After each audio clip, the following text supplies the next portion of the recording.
Betapa ruginya orang Islam yang tengah tengok video ni sekarang tapi dia tak share video ni, dia tak repost video ni, dia tak bagi video ni dekat orang Islam yang ada dekat luar sana, dia tak bagi video ni dekat umat Nabi Muhammad yang ada dekat luar sana. Wui, sebab apa tu Ustaz? Sebab kita nak ajak semua orang yang ada dekat luar sana supaya datang dekat video ni, sama-sama kita ingat kepada Allah. Ya, tak kisahlah kita ni orang baik ke, orang tak baik ke, kadang-kadang baik, kadang-kadang tak baik ke, apa salahnya kita ajak semua orang ingat kepada Allah dengan beristighfar sebanyak 10 kali. Okey, ready?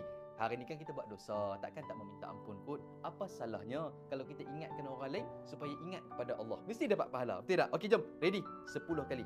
Astaghfirullahalazim. Astaghfirullahalazim. Astaghfirullahalazim. Astaghfirullahalazim. Astaghfirullahalazim. Astaghfirullahalazim. Astaghfirullahalazim. Astaghfirullahalazim. Astaghfirullahalazim. Astaghfirullahalazim. Semoga Allah Ta'ala mengampuni segala dosa, semua dosa orang yang tengah tengok video ni, ahli keluarga kita dan semua umat Islam.